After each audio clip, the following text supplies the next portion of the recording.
हिंदू युवा वाहिनी का आपने देखा होगा एक वीडियो अभी वायरल हो रहा है जिसमें वो मस्जिदों के स्पीकर बंद करने की वार्निंग दे रही है, वरना वो खुद मस्जिदों पे चढ़ के स्पीकर निकालेंगे, ऐसा कहा जा रहा है। और बुलडोजर की भी धमकियां कुछ आना शुरू हो गई है। तो क्या कहना चाहेंगे आप इससे? अभी बीजेपी की सरकार आने से यूपी में हिंदुत्व को और बढ़ावा मिला है। देखिए, हिंदुत्व को बढ़ावा, ये तो हिंदुत्व की बात ही पहले से करते आ रहे थे, ठीक है। और दूसरी बात, एक तरीके से ये एक देश में बहुत ही चिंताजनक विषय है कि कोई भी व्यक्ति दो समुदायों को लड़ाने के विषय में कुछ भी बोल देता है और उसके ऊपर हमारी जो जुडिशरी है वो आंखें बंद करके बैठ जाती है। अब ये जो विषय है, इसके ऊपर प्रोएक्टिव तरीके से जुडिशरी ने कॉग्निजेंस लेके ऐसे लोगों को अंदर करना जरूरी है।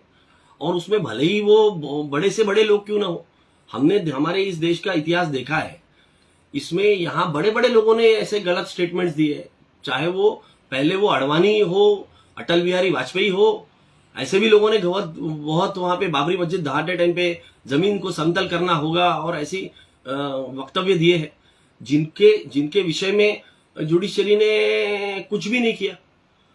तो ये एक तरीके से धीरे धीरे आज वो एनकरेज होके आज इस लेवल पे पहुंच गए कि ये देश में पूरे झगड़े लगा के दंगे करवाने के पीछे पड़ गए। इसके ऊपर अभी तो भी कम से कम यानी जहां देश में जुडिशरी पे लोगों का विश्वास उठना शुरू हो गया है, कम से कम अब तो जागे और अब तो कोई कॉग्निजेंस ले इसका। हर बार किसी को कंप्लेन करने की जरूरत क्यों पड़े? क्योंकि आज who will bell the cat, आज कौन इनके खिलाफ जाके ये करेगा? क्योंकि ये तो आपसे बदला लेने के लिए तुले हुए। अभी तो ये ईवीएम के माध्यम से ये चुन के आ गए, माहौल तो था नहीं ऐसा कि जिसमें ये चुन के आने वाले थे। जिस तरीके से ईवीएम का उपयोग हुआ है, दुरुपयोग हुआ है, वो साफ नजर आता है। कहीं तो ये गड़बड़ हुई है, जहां जो चीज दिख के नहीं आ रही थी वो चीज हो गई, जो चीज विपरीत दिख रही थी वो चीज हो गई। मैं ये नहीं बोलता कि बहुत ही स्पष्ट बहुमत मिलता, पर जिस तरीके का मैंडेट इनको मिलता हुआ दिखा है वो तो एक्सपेक्टेड बिल्कुल भी नहीं था। पूरे वहां का जनता ही ये बोल रही थी। और लोग क्या भूल गए? छोटी जो चीजें उनके साथ में हुई है, लोग क्या वो भूल गए? जिस तरीके से लॉकडाउन लगाया गया, जिस तरीके से लोगों को कोविड में अपने परिजनों को की जान खोना पड़ा, ना उनको ऑक्सीजन मिला, ना उनको जलाने के लिए लकड़ी मिली, उनको जिस तरीके से गंगा में बहा दिया गया, गंगा की लाशें भूल गए लोग कि वो गंगा किनारे जिस तरीके से वो हजारों लोगों को दफनाया गया और उनके ऊपर चादर उड़ दी गई, वो चादर तक प्रशासन ने वहां से निकाल ली। ये लोग भूल गए। लोग ये भूल गए कि किस तरीके से हजारों किलोमीटर जो मजदूर है वो चल के आए हैं, किस तरीके से कई सैकड़ों लोगों ने अपनी जानें गंवाई है उस यात्रा के दौरान। कैसे मोदी जी ने वो ना कोई फैसिलिटी दिया, एकदम अचानक से लॉकडाउन लगा दिया, मरने के ऊपर मजबूर हो गए थे, लोगों को घर से निकलना पड़ा अपने गांवों के लिए हजारों किलोमीटर, कोई सुविधा नहीं थी। जिन्होंने सुविधा देने की कोशिश किया उनको भी रोका गया। प्रियंका गांधी जी ने बहुत सारे बसेस चलवाने की कोशिश की थी, योगी जी ने उसको टेक्निकल रीजन देके रोक दिया। जिन्होंने ट्रेनें चलवाई, जिन्होंने ट्रेन की टिकट्स दिया, उसको भी बाद में अभी ये झुठला रहे। तो ये जो काम हुआ लोग भूले नहीं है। लोगों को हाथरस और उन्नाव की घटनाएं याद है, लोगों को लखीमपुर खीरी की घटनाएं याद है, लोगों को महंगाई याद है, पेट्रोल डीजल गैस के दाम किस तरीके से बढ़ाए गए वो याद है, लोगों को अपने साथ में जिस तरीके से अत्याचार हो रहे थे वो याद है, बेरोजगारों को उनको नौकरी नहीं मिली ये याद है, जिस तरीके से रोजगार छीना गया कोविड में वो याद है, लोगों को लाइन याद है शमशान घाटों में लगी हुई, अपने परिजनों से मिल तक नहीं पाए, वो सब घटनाएं याद है, किस तरीके से ऑक्सीजन के बगैर लोग मरे वो याद है। किसी ने अगर एक ट्वीट कर दिया इस विषय में तो उनके ऊपर कैसे केसेस लगाएगी वो याद है। कैसे एक फॉल्स नैरेटिव चलाया गया हाथरस के घटना के बाद में, वो याद है कि लड़की खुद ये थी, ऐसा फॉल्स नैरेटिव चलाया गया। तो ये सब ये जनता भूलती नहीं है। ये इतनी उनकी शॉर्ट टर्म मेमोरी नहीं है कि जनता भूल के एकदम से आपको वोट दे देगी जब आपने इतना मिसमैनेजमेंट किया हुआ है। तो हिंदू राष्ट्र की बुनियाद पे तो दे सकती है ना, सारी बातें बुला के। देखिए हिंदू राष्ट्र जो है, वो हिंदू राष्ट्र की जो कॉन्सेप्ट है वो पूरी तरह से असंवैधानिक है। लेकिन उसके समर्थक तो बहुत है। उसके समर्थक भी ये जानते हैं कि ये जो हिंदू राष्ट्र बोला जा रहा है, ये क्या इसका असली क्या ये होने वाला है।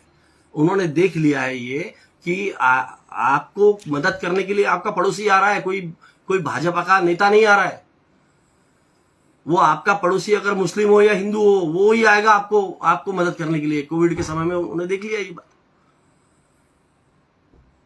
तो ये जो हिंदू राष्ट्र का जो भूत कुछ लोगों के दिमाग में सवार है, ये कुछ ही लोग हैं। और हिंदू आप किसको बोलते हो? जो लोग कोविड में मारे वो हिंदू नहीं थे क्या? जो लोग मजदूर वहां से पैदल चल के 1000 1,500 किलोमीटर चल के आए, वो हिंदू नहीं थे क्या? जिन छात्रों को आपने नौकरी के मांगने के चलते आपने मारा, वो हिंदू नहीं थे क्या? वो मजदूर हिंदू नहीं थे क्या जिन्होंने अपनी जानें गंवाई रास्ते पर चलते हुए? जो नौकरी मांग रहे हैं वो युवा, वो हिंदू नहीं है क्या? तो आप कौन से हिंदू राष्ट्र की बात कर रहे हो? और ये हिंदू राष्ट्र हमारे को दे क्या रहा है? मैं भी हिंदू, पर अगर वो अगर हमें वो लड़ा रहा है और देश का माहौल खराब कर रहा है, तो ऐसा कौन सा हिंदू राष्ट्र मिलकर हमारे को फायदा होने वाला है? एक तो वो अनकॉन्स्टिट्यूशनल है। हमारे कॉन्स्टिट्यूशन में ये कहीं ये नहीं है, इजाजत नहीं है। हर धर्म को समान जगह दी गई है। सिर्फ आपका पॉपुलेशन ज्यादा है तो आप, और कौन सी पॉपुलेशन की बात कर रहे हो आप? दलितों को हिंदू मानते हो क्या? ये लोग आरएसएस वाले दलितों को हिंदू मानते हैं क्या? कहते हैं ये लोग कि हाँ वैसा भी नहीं, वो तो मुस्लिमों के खिलाफ अत्याचार करना है उनको। अभी मुस्लिमों के खिलाफ करेंगे, क्रिश्चियन को इन्होंने तकलीफ दी है। आपने जब किसान आंदोलन के समय पूरे पंजाबी और सिखों को खलिस्तानी बताई दिया, तो हिंदू कौन है? आपके लिए तो हर वो व्यक्ति गैर हिंदू हो जाता है जो आपके गवर्नमेंट के ऊपर प्रश्न चिन्ह खड़ा करता है। जिसने मोदी के खिलाफ बोला वो गैर हिंदू, वो टेररिस्ट हो जाता है। वो एक तरीके से आतंकवादी है, वो खलिस्तानी है, वो गुंडा है, वो मवाली है। किसानों का आपने मवाली तक बोल दिया, गुंडे बोल दिया। वो तो किसान है ही नहीं। फिर क्यों वापस लिया भाई? क्योंकि आपको लग रहा था कि भाई अभी एक ये चुनाव आ रहे हैं और चुनाव में हम जीत नहीं पाएंगे, क्योंकि ये जो किसान बिल लाए थे, तीनों काले कानून, वो हमको जीतने नहीं देंगे, तो आपने वापस लिया। तो आपके लिए हिंदू कौन है? मुसलमान हिंदू नहीं है, क्रिश्चियन हिंदू नहीं है, सिख हिंदू नहीं है, दलित हिंदू नहीं है, पिछड़ा हिंदू नहीं है, ओबीसी हिंदू नहीं है। सिर्फ आप उनको यूज करते हो मरने के लिए।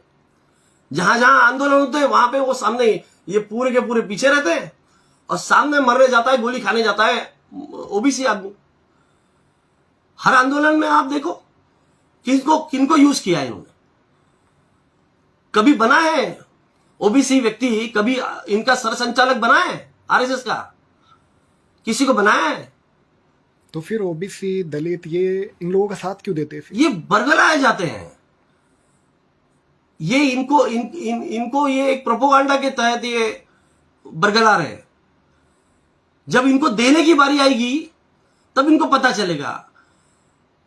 आरक्षण के खिलाफ आप खड़े हो तो ओबीसी की जनगणना क्यों नहीं करने दे रहे भैया?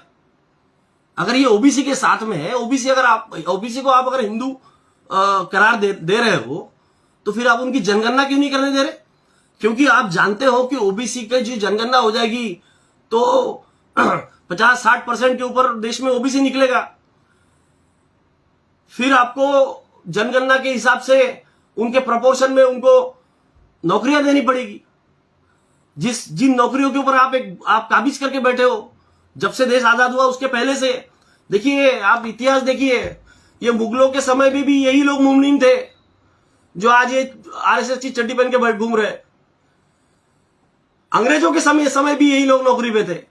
और आज भी आप कोई भी फील्ड देख लो, चाहे वो जुडिशरी हो, चाहे वो ब्यूरोक्रेसी हो, आईपीएस आईएएस जितने देख लो आपको सब सवर्ण ही दिखेंगे। देश की अब सेंसेक्स में जो लिस्टेड कंपनी है उसमें 1000 ऊपर की कंपनी निकाल लो, 1000 कंपनियां, उसमें से 2-4 भी अगर ओबीसी की मिल जाए तो बोल देना मेरे को, नॉन सवर्ण की मिल जाए तो बोल देना। तो इस देश का माल तो आप ही खा रहे हो, मूल निवासी तो मर ही रहा है। और ये नहीं होने देना चाहते, किसी और के हाथ में नहीं जाने देना चाहते। एक क्लब है ऊपर, वो क्लब में ये लोग बैठे हुए हैं, और कोई भी अगर नॉन ओबीसी हो गया या ये हो गया, दलित हो गया, पिछड़ा हो गया, गरीब हो गया, वो अगर वहां घुसने की कोशिश करता है क्लब में, तो ये लोग इंटरव्यू में ही उसको लंबा कर डालते। ये देश में ये ऐसा हो रहा है। कॉलेजियम सिस्टम में 350 लोग, परिवार के लोग जो है, जो हायर जुडिशरी में किसी और को आने नहीं देते। भाई भतीजावाज कई सालों से चल रहा है, इसके ऊपर कोई प्रश्न ही नहीं उठाता। ये हो रहा है, ये सत्य है। आप देश की, पूरी देश की जो यूनिवर्सिटीज है उसके वाइस चांसलर निकाल लो, कितने नॉन ओबीसी, सॉरी ओबीसी और एससी एसटी निकालो। आप मूल निवासी कितने लोग हैं? सिर्फ आपको सवर्ण ही दिखेंगे। ये क्यों हो रहा है? और ये जो लोग आंखों के ऊपर चश्मा लगा के बैठे हुए हैं और ये मंदिरों में जाने की बात करते हैं, ये सब यही लोग हैं पिछड़ा। यही लोग बेचारे ओबीसी मंदिर करते रहते। ये लोग अपने बच्चों को पढ़ाते, फॉरेन भेजते, उनको नौकरी भी लगाते, वो ऊपर से आके इनके सर के ऊपर बैठ जाता।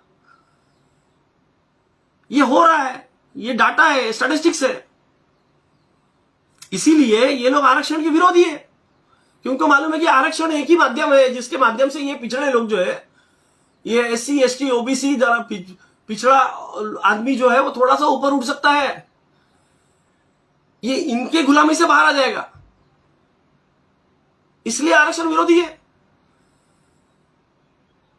केजरीवाल ने वही चलाया, सेव मेरिट।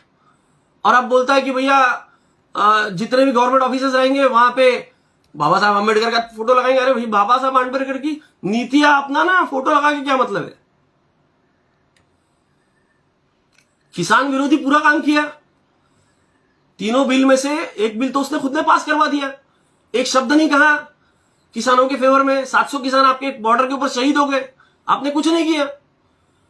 और अब वहां जाके एक नैरेटिव चला कि नहीं, बहुत अच्छी गवर्नेंस चला रहे हैं हम, और उसके माध्यम से वहां पे एक प्रोपेगेंडा चला के आप इलेक्शन जीत रहे हो। ये आज हो रहा है इस देश में। जब तक लोग नहीं जागेंगे तब तक हमारा भविष्य अंधकार में है।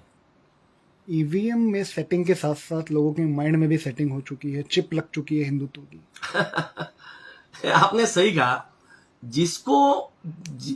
देखिए, हमारे देश में बहुत सारे लोग एजुकेट हो चुके हैं, पर एजुकेशन जो होता है ना, बुकिश नॉलेज, उससे कुछ नहीं होता। आपका व्यवहार ज्ञान और आपको जो दुनियादारी पता रहनी चाहिए, तब आपको समझ में आता है कि ये क्या किया जा रहा है आपके साथ में। मेरे कई दोस्त हैं ऐसे, कई दोस्त जो पढ़े लिखे हैं पर उनके दिमाग में हिंदुत्व घुस चुका है, और रोज मेरे सुबह शाम उनके साथ में बहस होते रहती है कि ये नफरत मत पालो, ये नफरत आपको कहीं नहीं लेके जाने वाली। क्योंकि आप ये समझ लीजिए कि आप क्या अफगानिस्तान में जाके इन्वेस्टमेंट करोगे? कोई देश ऐसे देश में जाके इन्वेस्टमेंट करेगा जहां कम्युनल हार्मनी नहीं है? अपना देश अब उस कैटेगरी में आ गया है जहां कम्युनल हार्मनी नहीं है। और किसी भी देश, कोई भी देश ऐसे देश में निवेश नहीं करता। अगर हमारे देश को आर्थिक प्रगति करना है तो हमको इससे ऊपर उठना पड़ेगा। अगर हमको आर्थिक प्रगति करना है, किसी भी देश में तब तक आर्थिक प्रगति नहीं हो सकती जब तक उस देश में कम्युनल हार्मनी, सांप्रदायिक सद्भावना नहीं हो। अगर वहां की सांप्रदायिक सद्भावना बिगड़ती है वहां कोई निवेश नहीं करेगा, वहां का जो है इकोनॉमी गिरते जाएगी, जो हमारे साथ में हो रहा है। हम 45 साल के बेरोजगारी इंडेक्स में सबसे हाईएस्ट लेवल पे पहुंच चुके हैं। हमारा देखिए 2014 में जब गवर्नमेंट हमारी हमने छोड़ी थी, यूपीए ने मनमोहन सिंह जी के टेन्योर में, तब 107 रुपए $160 प्रति बैरल का रेट हुआ करता था क्रूड ऑयल का। उस समय 70 रुपए का पेट्रोल मिलता था। आज वो थोड़ा उस नजदीक आया तो पेट्रोल कहां तक चला गया? 110 रुपए तक चला गया। अभी तो और बढ़ने वाले हैं, समझ रहे? उस समय $140 प्रति बैरल तक रेट गया था, तब हम कुछ 75-77 रुपए तक पेट्रोल हमने दिया था लोगों को। टैक्सेस जो थे पेट्रोल के ऊपर 9 रुपए हुआ करते थे, अभी 30 रुपए। डीजल पे टैक्स 3 रुपए प्रति लीटर, 3 रुपए कुछ पैसे प्रति लीटर हुआ करते थे, अभी वो 27 रुपए है। तो इस तरीके से लूटा जा रहा है जनता को। ये नहीं समझ में आ रहा लोगों को। हिंदुत्व के नाम से बेवकूफ बनाया जा रहा है। आपको रोटी जो है हिंदुत्व नहीं देगा, आपका घर जो है हिंदुत्व नहीं चलाएगा। आपको नौकरी चाहिए, आपको गरीब रख के आपको कोई भी चीज में सोचने का पूरी बुद्धि जो है वो खत्म कर दी जा रही है। आज लोगों की आर्थिक स्थिति गिर रही है। पिछले जो 50-60 साल 70 साल कांग्रेस गवर्नमेंट और अन्य गवर्नमेंट ने सरकार चलाई, उसमें लोगों की आर्थिक स्थिति ऊपर उठी है। जिनके मकान, जिनके झोपड़े थे, उनके मकान बन गए। जिनके पास में साइकिल तक नहीं हुआ करती थी, वो आज वो स्कूटर और कार पे चल रहे हैं। ये आर्थिक उन्नति हुई है। आज पिछले जब से 2014 से इनकी गवर्नमेंट आई है, आर्थिक अधोगति हो रही है। आर्थिक वो नीचे आ रहा है ग्राफ, उन्नति की जगह अधोगति हो रही है। तो ये हो रहा है हमारे देश में आज। तो Hindutva is not going to help us. और जो लोग इसको आज सबसे ज्यादा एडवोकेट कर रहे हैं, SC ST OBC को जो टारगेट बना के, उनका टारगेटेड ऑडियंस उनका वो है, उनका ही सबसे ज्यादा नुकसान हो रहा है। समझना पड़ेगा, लोगों को समझना पड़ेगा, नहीं तो वो खुद ही बर्बाद होने वाले।